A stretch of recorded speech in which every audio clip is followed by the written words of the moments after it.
This is Good Morning Indiana, working for you. It is 5 o'clock here on your Thursday. Good morning to you. I'm Lauren Casey. And I'm Nicole Griffin. Here's what's making headlines on this May 21st. We're actually able to go stage 3, and I say this with comfort and confidence, starting Friday. Well, taking a big step forward, Governor Holcomb announcing that much of the state is ready for the next stage of reopening. Working for you, we're breaking down what that looks like where you live. Plus, the coronavirus is changing the way states across the country approach voting in this year's election, including Indiana. What you need to know before you head to the polls next month. And whether it's lack of exercise or poor eating habits, the pandemic is causing some challenges for our healthy routines. This morning, what you can do to lower your risk of developing health problems. But before we get to those top stories, we want to thank you for joining us on Good Morning Indiana. And I am happy to have my colleague Nicole here in studio with me on this Thursday. Hey, Nicole. Hey, Lauren. Good morning. Glad to be here. And Storm Team 6 meteorologist Todd Klassen joining us as well. Todd, we are all looking forward to this weekend, and you're saying it is going to warm up. Yeah, you know, we've been kind of chilly with a couple days here and there being the exceptions there, Nicole, when we've spiked into the 70s and 80s. Overall, it's been pretty cool and pretty wet so far this month. And by this weekend, we are talking about temperatures that will be in the 80s. Now, today, it's another cooler day for us, another below normal day. We're in the 50s all across the area. As you see on your screen there, 55 is the current temperature in Indianapolis, and we have quite a bit of cloud cover out there.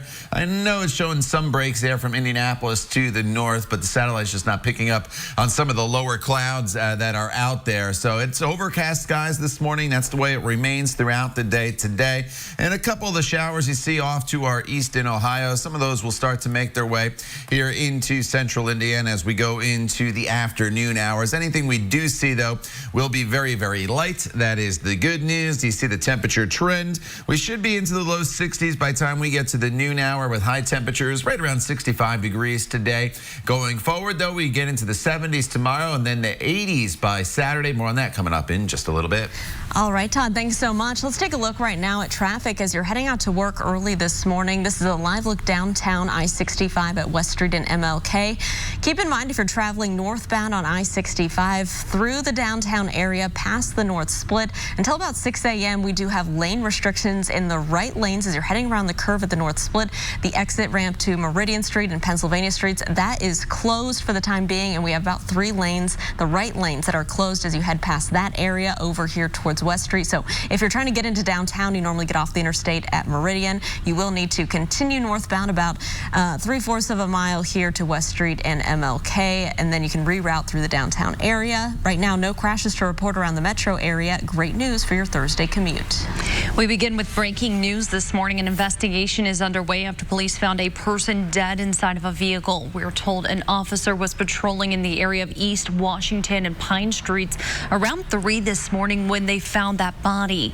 Medics determined the person died from an apparent gunshot wound. Detectives on scene say they believe the shooting did not happen at that location and are unsure if anyone else was in the car. Police have not released any information on a suspect at this time. Nicole, also overnight, Metro Police are investigating a shooting just a little north of downtown. This happened around 11 last night on Brookside Avenue near 16th and Broadway. When officers arrived, they found a 20-year-old man suffering from at least one gunshot wound. Officers believe the victim was shot while he was inside of his vehicle. At last check, he was listed in critical condition. Police have not released any suspect information at this time. Now to the latest information on COVID-19 in Indiana. State leaders reported Wednesday that hospitalizations from the virus have shown a significant decline over the past month. On April 14th, there were 118 COVID patients admitted to the hospital each day. By last week, that number had dropped to 53, less than half of that number. Also, the number of COVID-19 positive and suspicious patients has dropped. State Health Commissioner Dr. Christina Box also said daily testing in the state continues to increase to approximately 6,000 per day. We were in stage 1. That feels like it was years ago, but that started March 24th, went to May 4th. Obviously, we've been in stage 2 for 18 days, just over a couple weeks. We've earned the ability, I should say, the ability to continue to move forward. That's because people Well, the state is taking a major step forward this week as more Indiana businesses will be allowed to open their doors. Governor Cohen says that he will sign an executive order today allowing stage 3 of Indiana's plan to reopen on Friday in most parts of the state. Our Kelsey Anderson is joining us live this morning with what that means for Hoosiers. Kelsey, good morning. Hey, good morning, Lauren. So this stage 3 is actually happening 2 days earlier than the original plan, which is good news for Hoosiers. So what exactly does this transition look like for you? Well, first of all, gyms and fitness centers can open with social distancing guidelines. Social gatherings can now include up to 100 people. Community pools and campgrounds can open, and retail stores and malls can be open at 75% capacity. Recreational sports can start practicing again, except for football and lacrosse. Tennis and basketball courts, along with baseball and soccer, can also open up again. The governor says Hoosiers still need to do their part to help prevent coronavirus from spreading. What I don't want to see happen is we let our guard down, or we're not vigilant, or we think, well, it's just, they say this is the most important week every week, and so therefore it can't be. Well, it is, and our actions matter. And so as time goes by, I hope we don't let down our guard. Friday's reopening plan does not include Marion County. Marion County can move forward to stage 3 on June 1st at the earliest. Right now, Marion County is not even in stage 2 in many aspects. For example, dining in restaurants is still restricted. Only outdoor dining will be allowed starting Friday. And personal service businesses are not allowed to open, including salons and barbershops. Now, including Marion County, Cass, Lake, and Monroe counties will also stay in stage 2 up until June 1st. Reporting live, Kelsey Anderson, RTV 6. Kelsey, thank you. Now to your election coverage. Today's the deadline to request a vote by mail or absentee ballot for the June 2nd primary. The Secretary of State is encouraging people to vote this way due to the pandemic. You can go to indianavoters.com to request your ballot. Any registered voter can do this. If you email, fax, or mail your request, it also has to be received by today. Completed ballots must be received by your county clerk by noon on June 2nd. That is Election Day. In-person early voting begins Tuesday and runs through June 1st at noon. Former Indiana Congressman Todd Rokita wants to get back into politics. The Republican announced he's getting in the race for Indiana Attorney General. In his announcement, Rokita described current Attorney General Curtis Hill as wounded over Hill's suspension from practicing law. That 30-day suspension began Monday and stems from sexual assault allegations made by 4 women, including a state lawmaker. Hill denies the allegations. Rokita is also a former Secretary of State. He left Congress in 2018 to run for the U.S. Senate, but lost to Mike Braun. Rokita's entry into the race means that Republicans will have 4 candidates for Attorney General to choose from at their state party convention next month. Hill is seeking re-election. Also running are Indianapolis Attorney John Westerkamp and Decatur County Prosecutor Nate Harder. Democrats have 2 candidates running for office, State Senator Karen Talian and former Evansville Mayor Jonathan Weinzapfel. Indiana Democrats will also hold their state party convention in June. Time now is 5:08. Other states are also taking steps to make it easier to vote by mail, and President Trump isn't pleased. The president tweeting Wednesday threatening to cut funding to Michigan and Nevada for sending out applications. But governors say this shouldn't be a partisan issue. John Lawrence has more. President Trump once again blasting the vote by mail process. There's a lot of illegality. They send in ballots that they harvest ballots. You know all about harvesting, and they do lots of bad things. All eligible voters in Michigan, which is in the middle of a flooding emergency, will be sent an absentee ballot application for the 2020 election. The president took to Twitter Wednesday, threatening to hold up funding to Michigan if they want to go down this voter fraud path. We got to take politics out of this crisis moment. And remember, we're all Americans. The vote by mail system is secure, verified by a voter's signature. So really, as we know, the data shows voter fraud is infinitesimal. Another swing state President Trump lashed at is Nevada, also hinting that he may hold up funds. This nation can't be going down that path because it's a very dangerous path to go down. states have the legal right to make electoral changes, and Republicans have repeatedly been against federal intervention into elections. President Trump cast a ballot by mail earlier this year. With regard to the president doing a mail-in vote, the president is, after all, the president, which means he's here in Washington. He's unable to cast his vote down in Florida, his state of residence. I'm John Lawrence reporting. John, thank you. In just a few weeks, the annual Tour de Cure for Diabetes is taking place in Indiana. Our Alyssa Donovan has details on why this year it's especially important for people to make the effort to participate. It's easier than ever this year to get involved in Tour de Cure since it's all virtual. That means you get to pick your course and either bike, walk, or run all on your own. And professionals say if there's a time to get active, it's right now. We call it the COVID-10. We got to prevent the COVID-10. So we got to keep people moving, get them out, get them walking. We got to get them out riding bikes and do those types of things to stay active, because if you quit moving, you quit living. Dr. Troy Abbott says medical professionals are concerned with people coming out of the pandemic more unhealthy, more people becoming pre-diabetic or diabetic. I would say yes. People need to be more problems with their elevated blood sugars because they're just not being active. They're being more reclusive, especially in our older population. They're afraid to get out and socialize and be out with other people because they're the ones at higher risk of this COVID.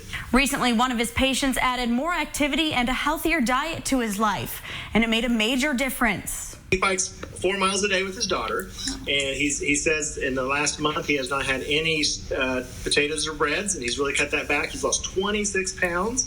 His A1C went from 10.7 to 5.5 just because he started moving. And so you can have big success stories with that. Signing up for the Tour de Cure is a way for you to set a goal and motivate yourself to get moving. For more information on Tour de Cure, which is happening on June 6th, visit our website, theindychannel.com. I'm Alyssa Donovan, RTV6.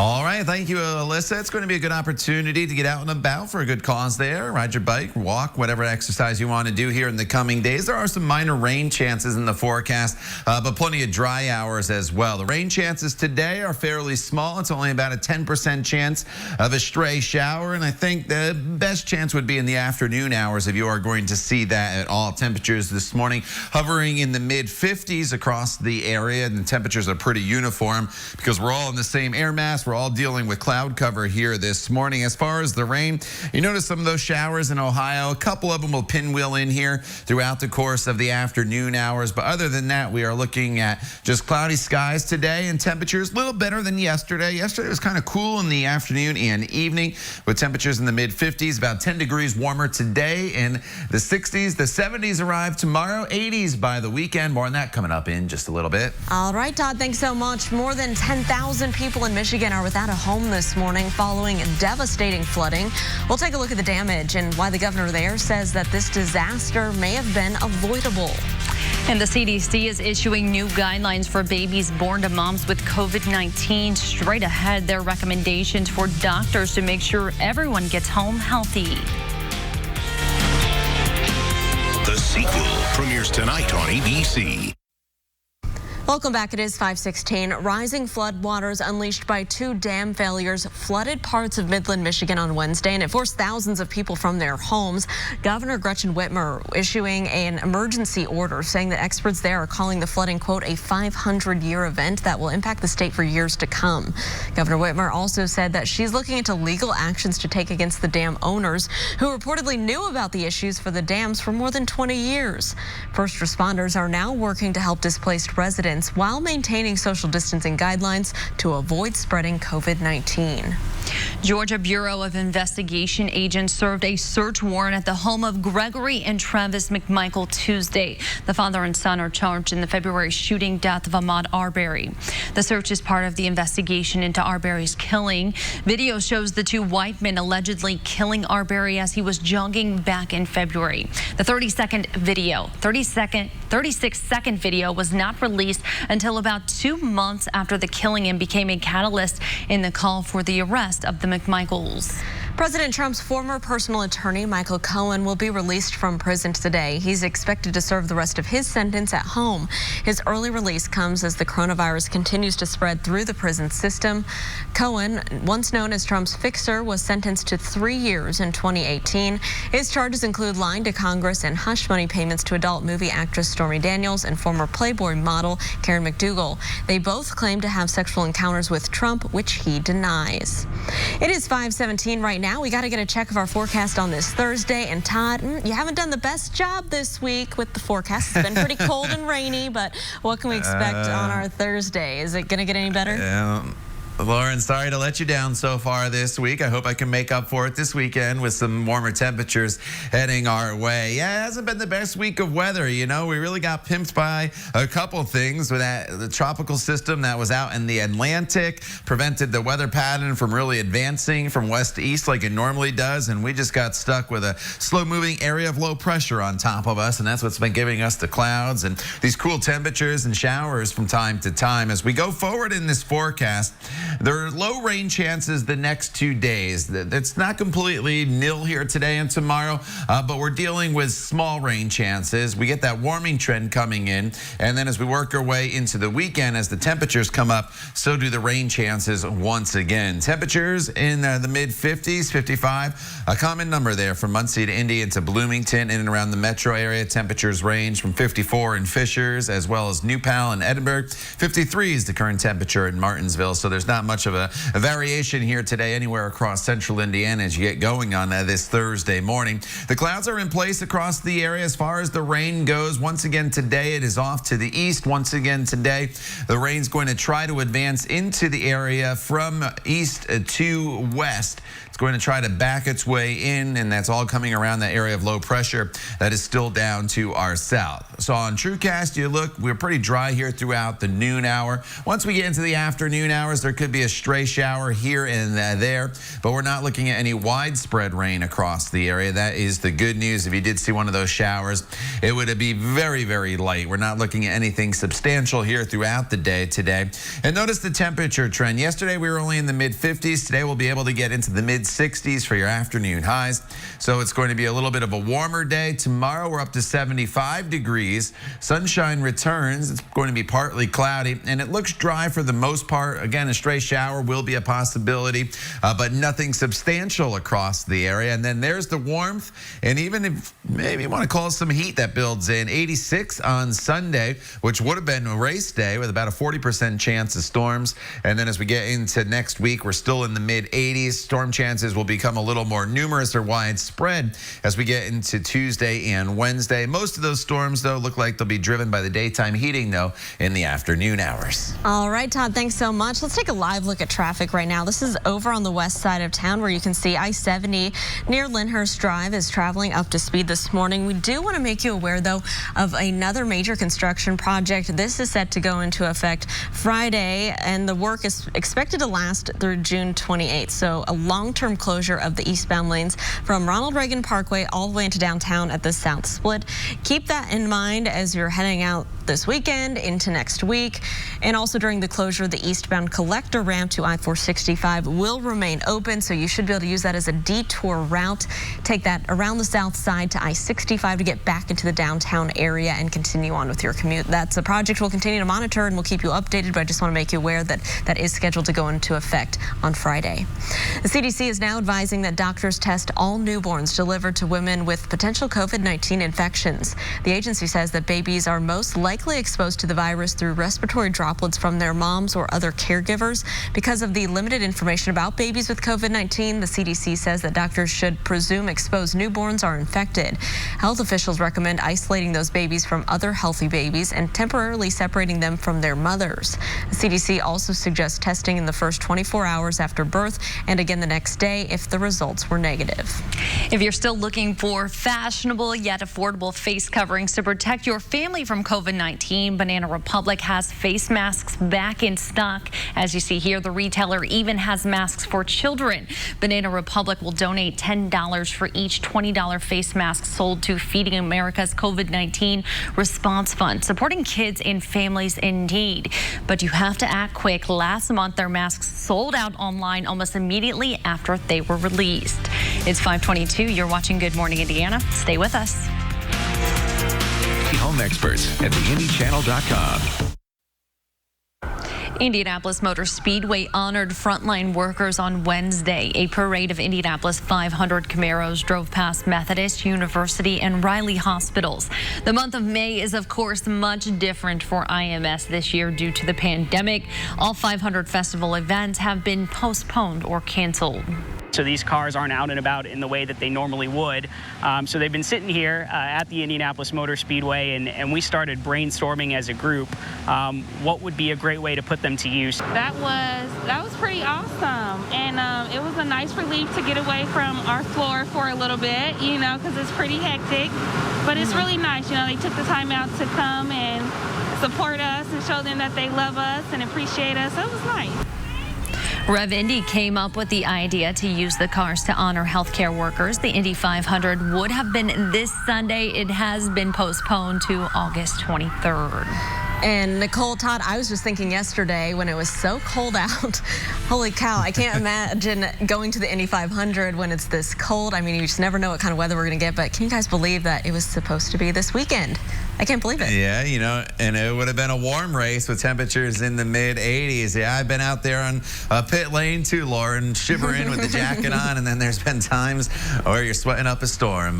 Just the luck of the draw. So as you walk out the door here this morning, temperatures are in the 50s, still a little on the cool side with cloudy skies, and temperatures by the noon hour that should be approaching 60 degrees. Mostly cloudy skies here throughout the day today, with high temperatures that will eventually be in the mid-60s for most of us later on today. We'll dive into the forecast in more detail for you coming up when Good Morning Indiana continues. The time now is 5:27. Show today at 10 on RTV6. This is Good Morning Indiana, working for you. Most of the Hoosier State is moving forward to phase 3 of reopening. Now at 5:30, we're live with why the governor says the state has earned it. Plus, the concerns surrounding COVID-19 in the Johnson County Jail this morning, what the sheriff says is being done to address those community concerns. It is 5:30 here on your Thursday. We want to thank you for starting your day with us here on Good Morning Indiana. I'm Lauren Casey. And I'm Nicole Griffin. Storm Team 6 meteorologist Todd Klassen joining us from his home studio. Todd, today's not very exciting outside, but at least it's going to be dry for the most part. Yeah, you know, there's only a small little shower chance in the forecast really later on this afternoon, Nicole and Lauren, but it's not even worth carrying the umbrella around for the entire day if you need to do so, because what are you going to grab before you go? Well, I think all you really need is the light jacket. The sun, not really going to see much of that throughout the day today, but we're also not going to see a lot in the way of rainfall with that small shower chance just around during the afternoon hours, and it's just going to be so light, I don't really think you need to have that umbrella, and it's also, as I mentioned, not worth carrying around the entire day for the rain chance. It's only about a 10 to 20% chance of a quick passing shower. We're in the 50s right now all across the area. You notice the clouds are in place. There's a few spotty showers across parts of Ohio. That's what we'll have to watch. Some of those showers will try to work their way in here this afternoon, but they really are going to fall apart as they make their way into central Indiana. So for today, it's a slow but steady climb through the 50s into the 60s, with highs eventually topping off right around 65 degrees. Lauren. All right, Todd, thank you so much. As you're heading out on the road early this Thursday morning, want to make you aware of a traffic alert. This is scheduled to stay in effect today until about 6 o'clock. So within this half hour, things could start reopening, but we are dealing with some lane closures, also a ramp closure to Meridian Street in Pennsylvania. That's as you're coming northbound on I-65 past the North Split. So stay to the one left lane, take it slow. You will need to get off here at West Street and MLK if you're trying to get into the downtown area. due to the Meridian Street ramp being closed. And if you're continuing north, you can just stay in that left lane until things open back up. Be careful. Watch for crews out there working. It is an active construction site this morning. And of course, we'll keep you updated. Many businesses in Indiana will be opening their doors even wider as the state's Back on Track plan prepares to enter stage 3. That's 2 days earlier than originally planned. Our Kelsey Anderson joins us live this morning with the details. Kelsey. Hey, good morning, Nicole. So restrictions will ease for every county in Indiana on Friday, except for Marion, Lake, Cass, and Monroe counties, where they have more cases of COVID-19 and tighter restrictions will still be in place. So here's what stage 3 means. Social gatherings up to 100 people will be allowed. Restaurants' dining room capacity will increase to 50%. Retail stores and malls can be open at 75% capacity, all with appropriate safety precautions. This also means gyms, fitness studios, and YMCAs may open on Friday. Community pools and campgrounds may also open, and recreational sports leagues can begin practicing, but no contact sports such as football and lacrosse. But with every step forward, precautions still need to be taken. I have concerns and reservations about every step and every change we make. That is a normal thing. I wouldn't be giving it the appropriate evaluation. However, I do think that there is a way that we can do this safely, and that involves all of the same things that we've already been doing, and that is social distancing, washing our hands, wearing our masks. The governor also said youth summer day camps may begin June 1st. Again, all of the announcements do not apply to Marion, Lake, Cass, and Monroe counties, which have stricter local measures in place. Now, stage 3, as it applies to the rest of Indiana, is set to stay in place until June 13th. Reporting live, Kelsey Anderson, RTV6. All right, Kelsey, thank you. It is 5:34. Personal service businesses, including salons and barbershops, are also not allowed to open yet in Marion County. Many of those business owners, they're frustrated, so they took to the streets here in downtown to protest. The shops have been closed since March, and under Mayor Joe Hogshead's current plan, they won't be able to open until at least June 1st. Demonstrators say the ongoing restrictions are hurting their business because salons in other counties are allowed to operate. They want government officials to know that reopening the shops will be safe. We are here to make them understand that I have 14 stylists that went to school, and they have learned so much about sanitizing. More than any retail center, more than any hardware store. They didn't take classes on sanitation, and they've been open since day one. Well, Stevens says that they need an emergency reopening to provide income to stylists and barbers who are considered self-employed, many of whom are still waiting on their unemployment benefits. Across Indiana, more than 1,700 people have died from COVID-19. 505 of those are in Marion County. The Indiana State Department of Health reports 38 new deaths between May 3rd and Tuesday. 581 new cases have also been reported, bringing the state's total to more than 29,000. More than 195,000 people have been tested for the virus. 15% have tested positive. Concerns over safety are being raised at the Johnson County Jail after nearly half of the jail's inmates tested positive for COVID-19. The county sheriff reported 2 weeks ago that 127 of the 261 inmates have the virus. Now family members are worried about the safety of their loved ones. Zarian Conrad tells RTV6 her partner Tiaja Evans has been at the jail for a little more than a week, and she hasn't been able to get many answers from jail staff. She says Tiaja is sharing a cell with 3 other women, one of whom may be sick. Conrad says they are also given limited opportunities to shower. I'm not saying it's supposed to be luxurious during jail, you know what I mean? But I'm saying it should be standard, everything that it should be cleaned up. It shouldn't be a privilege for a shower, like a shower should be mandatory. We asked Johnson County Sheriff Dwayne Burgess about how they are addressing these concerns. We're all living with different types of restrictions.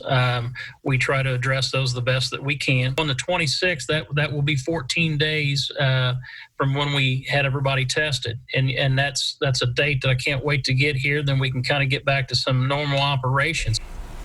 Sheriff Burgess says getting back to normal operations could mean lifting quarantine restrictions for inmates, but he will follow the advice of his medical staff to figure out what's next. It is 5:37. Social distancing, isolation, and financial concerns can really take a big toll on our mental health.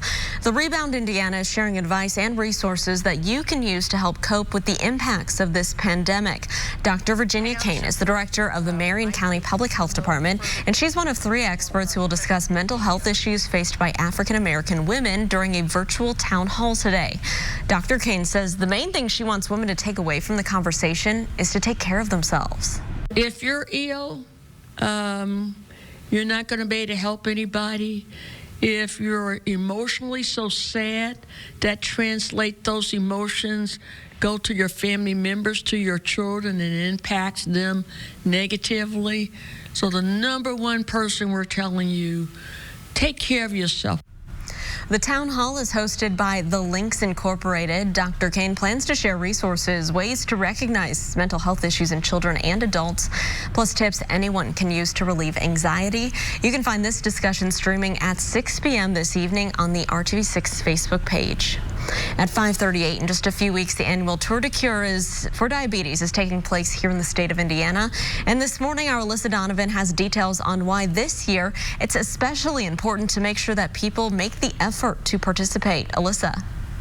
It's easier than ever this year to get involved in Tour de Cure since it's all virtual. That means you get to pick your course and either bike, walk, or run all on your own. And professionals say if there's a time to get active, it's right now. Dr. Troy Abbott says medical professionals are concerned with people coming out of the pandemic more unhealthy, more people becoming pre-diabetic or diabetic. With more people staying at home and turning to comfort food, unhealthy habits are forming. I would say yes. People need to be more problems with their elevated blood sugars because they're just not being active. They're being more reclusive, especially in our older population. They're afraid to get out and socialize and be out with other people because they're the ones at higher risk of this COVID. Which is why now is a great time to sign up for the Tour de Cure and motivate yourself to become more active by setting a goal and continuing to social distance. For more information on Tour de Cure, which is happening on June 6th, visit our website, theindychannel.com. I'm Alyssa Donovan, RTV6. All right, thank you, Alyssa. As you walk out the door here this morning, the temperatures are cool, but they may be ideal for mowing your yard today compared to later in the week. Not only are we going to bring warmer temperatures in as we get into the latter half of the week and into the weekend, but we're also going to bring in the chance of rain. So we'll give you the green light today and tomorrow, and then kind of the caution light for the heat and the storm chances as we get into Saturday, and that'll continue into the rest of the holiday weekend. So obviously, I think today is a pretty good day, despite the lack of sunshine, to get out there and mow the yard. Yesterday, I had the opportunity to dry out. As you go into tomorrow's forecast, you notice the warmth starts to build back in. Temperatures up into the 70s, and then we'll be into the 80s by the weekend. More on that coming up in just a little bit. All right, Todd, thanks so much. The U.S. has hit a major milestone in recovering from the coronavirus pandemic. All 50 states are now reopening in some capacity.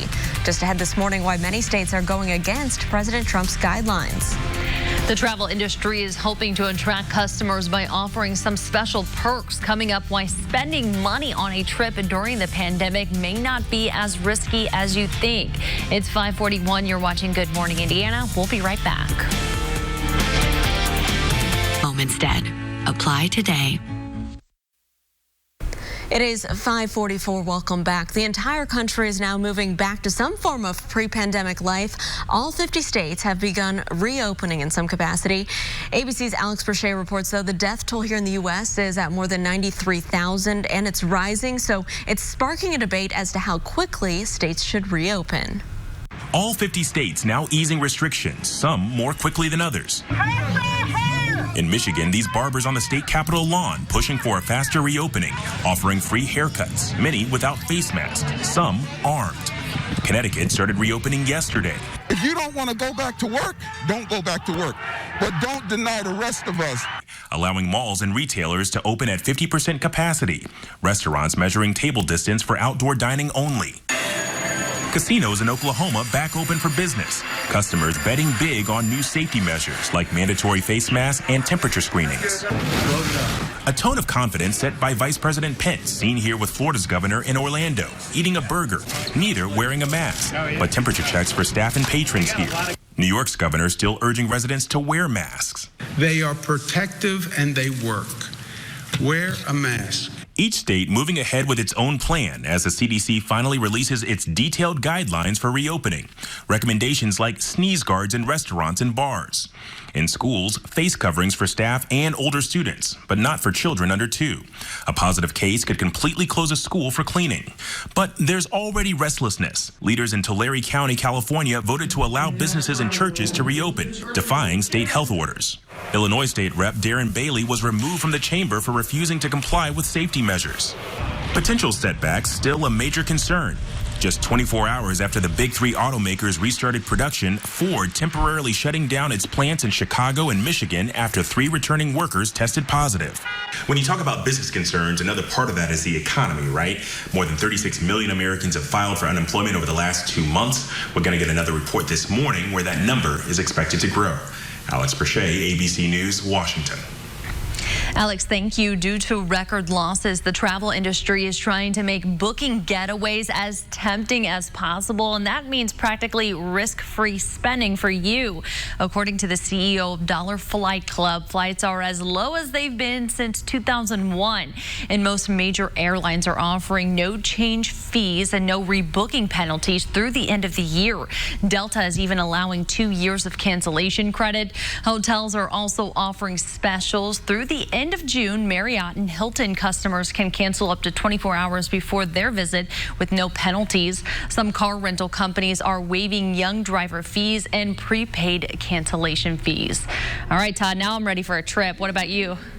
I took advantage of some of those cheap airfares, and I got a trip booked for December. So hopefully everything gets back to normal, and we'll be able to go on that trip. But yeah, it's got to search. There are some good deals out there. All right. Outside right now, we are dealing with quiet conditions, and it's pretty quiet throughout the day today. But as we go into the coming days, our rain chances are going to return. But with the rain chances will come some very warm air, and that's kind of the trade-off that we'll have to deal with. I know it's been a pretty wet month, but you have to remember May on average is the wettest month of the year for the city of Indianapolis and for the state for that matter in most locations. Temperatures this morning are sitting in the 50s all across the area. A pair of 5s in Indy as well as Bloomington, 52 in Tipton as well as Crawfordsville, and it's 53 degrees as you make your way over into the Greenfield area. The clouds are in place this morning, and off to our east you do notice some rain, and this is all part of this area of low pressure that has just been slowly making its way across the area. We need a strong system off to our west to kind of give it the boot and kick it off to the east and out into the Atlantic Ocean. But once again today we are going to be dealing with these showers making their way into our area from east to west, and on the back side of this area of low pressure it is going to be dry. So that's why western locations you will be probably just dealing with clouds throughout the day, whereas here in eastern locales you'll notice this afternoon just a few very, very spotty showers trying to sneak into the forecast. I would say 95% of us probably don't even see a shower here throughout the day today. And if you do, it is just going to be very, very light across the area. It's nothing that's going to hamper any plans. If you are maybe heading out on the golf course or something like that, there could be a quick passing shower, but it's not going to make you need to go back to the clubhouse. Eventually, this low pressure moves off to the east. It takes the rain chances with it and also the cooler temperatures. Warmer air will start to settle in for the remainder of the week. Today, high temperatures only in the mid 60s. That's below normal, but it is better than yesterday. Tomorrow, we make the jump up into the 70s with skies that'll be partly cloudy. And as we go over to your 7-day planning forecast, look at the heat that builds in. We've had some 80-degree temperatures so far this month, but it's been like a one-day deal here and there. We're about to string putting together some warm and muggy days. Very summer-like patterns setting up shop here across the area as we get into Saturday all the way through the middle of next week. But with that warmth, as you see, comes the chance of showers and storms, mainly in the afternoon and evening hours. We're not looking at any washouts, but just know if you do have any barbecues or outdoor activities planned over the holiday weekend that there will be some storm chances possible. All right, Todd, thank you. Facebook and Instagram are trying to do their part to help small businesses who may be struggling during this pandemic. They're rolling out a new feature called Shops. It's a place where businesses can go to create their own online portal for people to buy products. The best part, it doesn't cost anything to set up. As part of the shop, you'll be able to contact the business directly if you have any questions. One Shelby County restaurant had to make some big changes to reopen its dining room, but they're still going strong. After the break, see how the Bluebird is putting out some of the best fried birds in the area.